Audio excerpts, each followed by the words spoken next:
Imagine you're flying down the coast. The weather is completely clear. Radar is pinging normally. And then, just without warning, your commercial airliner simply ceases to exist on the grid.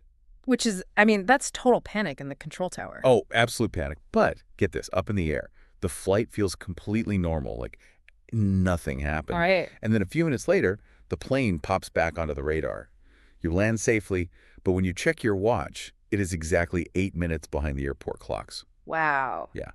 In fact, every single watch on that plane is running slow. Mm. So you didn't just lose radar signal. According to this highly controversial premise we're looking at, for those 8 minutes, you and everyone else on board step sideways, completely out of time. It's a scenario that just, completely shatters our fundamental assumption about reality. We are so conditioned to experience time as this relentless forward-marching arrow. Ticking clock, right? Exactly. You're born, you age, the clock ticks, the calendar flips. The idea that time has a sideways direction is completely alien to how we organize our lives. Well, welcome to this deep dive. Today, we are exploring a deeply esoteric and honestly fascinating framework. It's laid out in a 2006 text by an author named Wan. It really is a wild read. It is. Mm. And our mission here is to dissect the author's radical proposition that we don't just exist in vertical time, that relentless forward arrow you mentioned, but that there's also this hidden axis of horizontal time. Yeah, and the author brings in some bizarre real-world anomalies to support this, which we'll get into. Definitely. We're going to break down these surprisingly grounded analogies involving refrigerators and quantum mechanics, and ultimately figure out how this framework claims that you, the listener, right now, can use your own consciousness to access this parallel reality. So to even begin unpacking this, we really have to establish what these two axes actually represent in the framework. Vertical time is just chronology. It's the physics of cause and effect. It inherently possesses what the author calls a future characteristic. A future characteristic, meaning what exactly? Meaning, because you are in vertical time, you are always hurtling toward a future state of decay or change. Well, you're aging. But the premise here is that space-time isn't like a solid block. Under specific conditions, that future characteristic can just vanish. it just turns off. Yeah, the forward momentum halts, and you slide off the vertical axis onto the horizontal one. Okay, let's unpack this for everyone. If vertical time is this rushing, unstoppable river sweeping us all downstream, horizontal time isn't just like swimming against the current. It's like suddenly stepping onto the riverbank. I like that. Right. The river is still roaring right past you, completely unaffected, but you are standing entirely outside of its physics. The current just doesn't apply to you anymore. Let's push that riverbank analogy even further, actually. Stepping onto that bank wouldn't just mean you stopped moving forward. It would mean realizing the water was just one specific frequency of reality, and you've tuned into a different one. Okay, so you haven't vanished. No, you haven't ceased to exist at all. You've just relocated your existence to a dimension where duration happens, but aging and progression do not. Which brings us back to that vanishing airplane hook from the start. Because to prove this isn't just abstract philosophy, the source material relies on a collection of really strange, real-world anomalies. And what's interesting is how these anomalies are grouped. It's not just random ghost stories. Not at all. The author is methodically trying to show how horizontal time bends different aspects of our reality. Yeah, there is a very clear taxonomy to the evidence presented. The airplane example represents technological and chronological displacement, right? The physical object of the plane slipped out of the vertical frequency. Yeah. But then the author pivots to biological stasis, looking at how horizontal time interacts with the human aging process. Right. There is this ancient fable in the text about a woodcutter. He wanders deep into the mountains, gets totally lost, and stumbles upon these two old men playing a game of chess in a clearing. Like you do. Exactly. So he decides to just stand there and watch them play. And for him, it's just a leisurely afternoon. But when the game ends and he finally navigates his way back down to his village, everything is fundamentally different.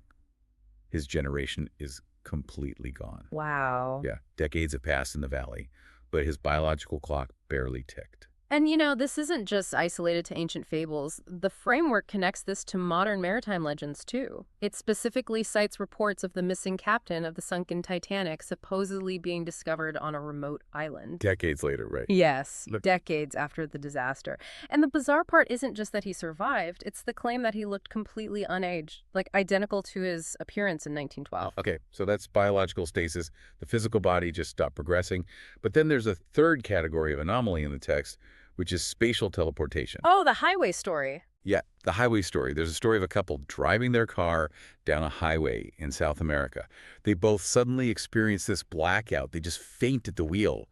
And when they regain consciousness, they are still driving, except the highway is now in North America, Which is wild. 2,000 kilometers away, just instantly. Right, and if we look at the underlying logic tying the airplane, the woodcutter, the captain, and the drivers all together, the author's arguing that space and time are inextricably linked on this horizontal axis. So distance means nothing. Exactly. If you can slip out of the vertical flow of time, physical distance loses its meaning. But, the text doesn't stop at physical anomalies. It actually uses human consciousness as the ultimate proof, bringing in things like near-death experiences and deep hypnotism. The near-death experiences really struck me, actually, because that bridges the gap between, like, folklore and measurable medical phenomena. Exactly. In documented near-death studies, or NDEs, you have patients who are clinically deceased. The EKG is flat, brainwave activity has totally ceased, They're biologically paused. completely disconnected from the vertical, biological progression of life. Yet when they are resuscitated hours or even days later, they return with these incredibly vivid, protracted narratives of what they experienced. Yeah, they experience vast amounts of duration, complex conversations, and entire journeys, all while their brain was mathematically incapable of processing time. Precisely. To this author, an NDE isn't just some hallucination produced by a dying brain.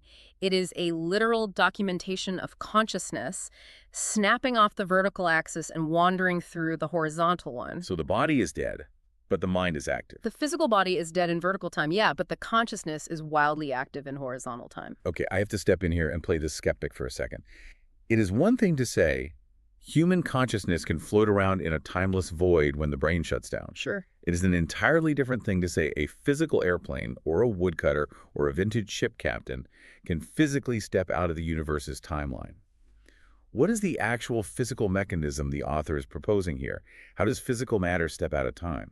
It's a vital question, and the author attempts to ground this in a surprisingly domestic analogy, focusing on thermodynamics and the state of matter. Well, I'm listening. The argument is that the physical state of an object directly dictates the speed of time it is subjected to.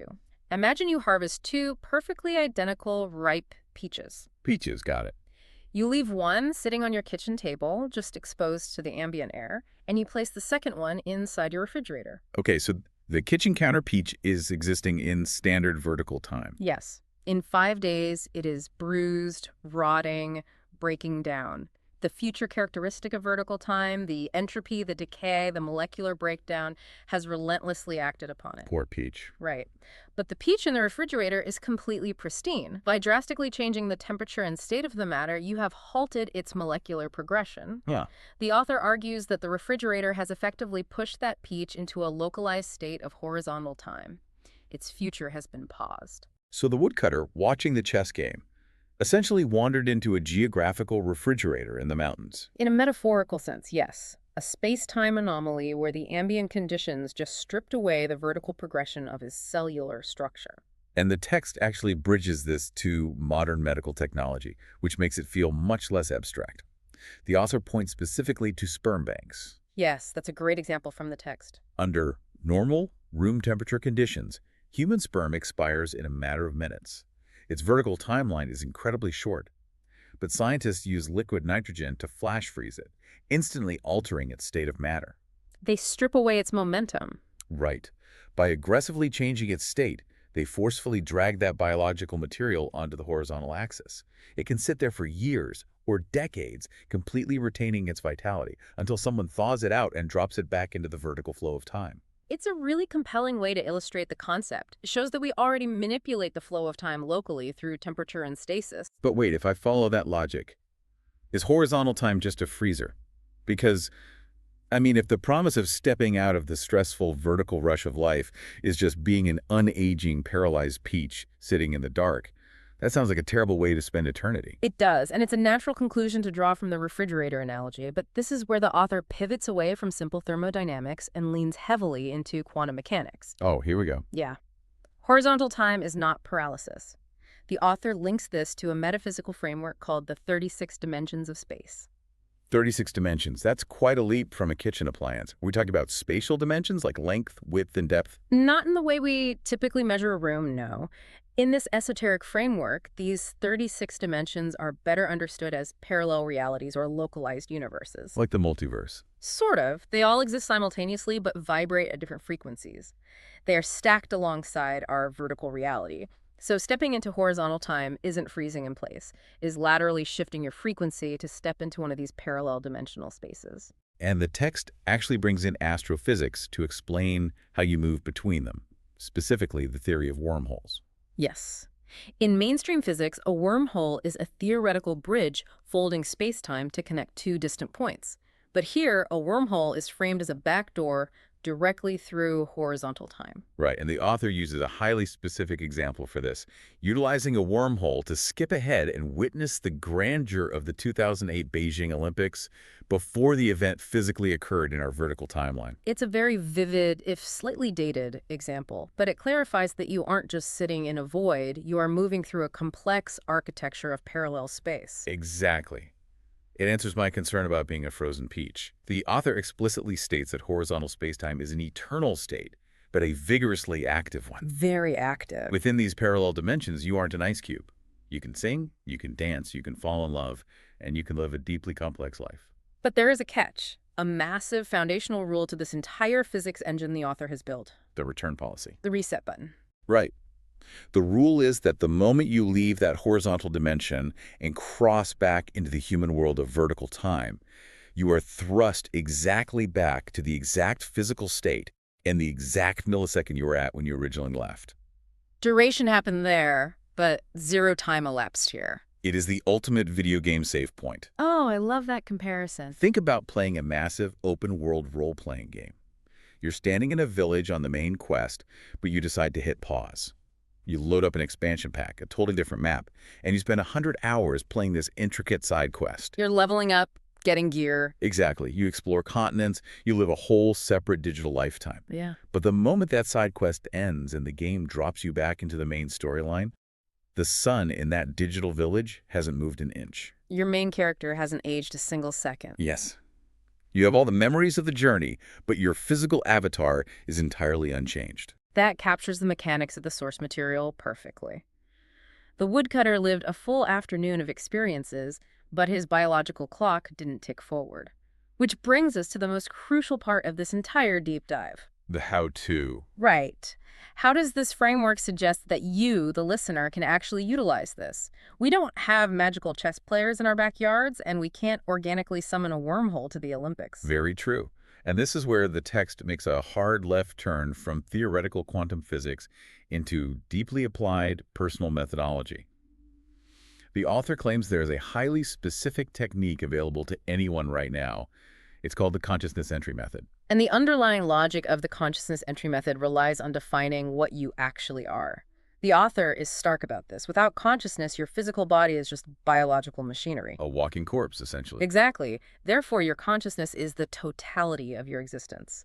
If your consciousness crosses over onto the horizontal axis you have crossed over, regardless of where your physical body is sitting. So how do you sever the consciousness from the biological machine to make that jump? Through what the author terms visualized thinking. The claim is that at any mundane moment in your vertical day, you can use intense visualized thinking to project your consciousness into the higher horizontal frequencies. Like where? Well, the text lists several archetypal mental sanctuaries for this. The land of idyllic beauty, the Lifechanyuan era, the 1,000-year world, or the celestial islands continent of the Elysium world. Okay, I have to pause. I figured you might. We went from quantum mechanics and space-time anomalies to daydreaming about a fantasy island called Elysium. Feels a bit like a bait and switch. Is the grand solution to escaping the relentless march of time Really just closing your eyes and pretending you're on a beach? It's the most natural skeptical reaction to have, but the author anticipates it and counters with, honestly, the most philosophically radical claim in the entire text. Which is? The author argues that imagination is not illusory. In fact, standard physical reality is the illusion. Imagination is a literal physical space. Flipping the definition of reality entirely upside down. Yes, and to prove that visualized thinking has tangible physical mass and consequence, the text uses a highly grounding, deeply visceral biological example. The self-pleasure example. Yes, the physiological response of the human body to a sexual climax achieved entirely through self-pleasure and fantasy. It is definitely an unexpected example, but it completely forces you to confront the biology of thought. It demands that we look at the undeniable data. The author points out that pure imagination, an invisible scenario playing out entirely within the confines of your own mind, is capable of fundamentally altering your physical biology in real time. It changes everything. It changes your heart rate, dilates your pupils, triggers massive dopamine and oxytocin releases, and forces complex physiological movements. The brain literally cannot distinguish between a vividly imagined physical encounter and a tangible one occurring in vertical time. And the text refers to this process as your thoughts altering the antimatter structure of life. Now wait, I need to clarify this for anyone listening who knows physics. The author isn't talking about literal antimatter like positrons and antiprotons colliding in a particle accelerator, right? Correct. The author is borrowing the term to describe a metaphysical concept. In this framework, antimatter structure refers to the unseen, energetic scaffolding that dictates your physical reality. Ah, okay. It's the spiritual architecture underneath your cells. So when you are sitting alone on a train, completely lost in a vivid, joyful memory, and you start smiling unconsciously, you aren't just remembering, you are actively rewriting that unseen scaffolding. Yes.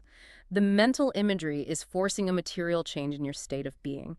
You have, according to the text, successfully slipped your consciousness off the vertical timeline of that boring train ride and relocated it into a horizontal frequency of joy. Which brings us to the ultimate question for you, the listener. What is the practical application of this highly esoteric deep dive? Why should you spend your commute trying to actively visualize a celestial island or a deep mental sanctuary? The author's promise is profound. It goes right back to the peach in the refrigerator. The fresh peach. Right. The text claims that people who frequently sever their connection to vertical time through this consciousness entry method are fundamentally healthier, happier, and biologically more youthful. Because if vertical time is the axis of decay, stress, and relentless aging, stepping off it gives your biological machine a break. If you can actively curate a horizontal mental space, whether that's an intricate fantasy, a perfectly reconstructed memory of a peaceful forest, or just a complex creative world, you are avoiding the rot and friction of the outside world. You are intentionally applying the brakes to entropy. The framework promises that by escaping into horizontal time, you don't just reduce stress.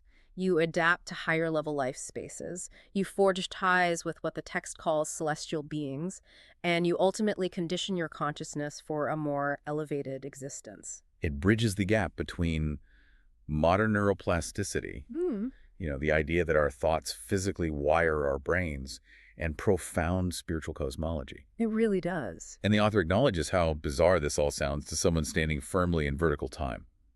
They close with a beautiful ancient proverb to summarize the philosophy. The duck knows first when the spring river is warm, and the willows along the river know when spring comes. It's an elegant way of saying that empirical data will only get you so far. I can explain the thermodynamics of the river, and we can debate the existence of the riverbank, but you have to actually step out of the water and feel the warmth to understand the truth of it. You just have to do it. Exactly. The mystery of horizontal time has to be personally experienced. Which leaves us with a pretty halting implication to go on. We've talked extensively about the benefits. The author insists that joyous imagination physically alters our unseen structure and places us in a restorative horizontal sanctuary, keeping us fresh like that peach of the cold. Yeah. But what happens when we use that exact same biological mechanism for the opposite purpose? When you or I constantly dwell on our anxieties, when we obsessively replay an embarrassing memory over and over, or when we vividly, viscerally imagine the absolute worst-case scenario for a meeting tomorrow, Oh, wow. our brain still doesn't know the difference. Are we inadvertently using the consciousness entry method to trap ourselves in a horizontal nightmare? Yeah. And by doing so, are we actively dragging that physical rot and decay right back into our vertical reality. That entirely reframes the danger of rumination. You aren't just stressing yourself out, you are marooning your consciousness in a dimension of decay. It's a powerful reminder to be very careful about which timeline you allow your mind to wander into today. Thank you for joining us on this deep dive. Keep questioning the timeline and keep exploring.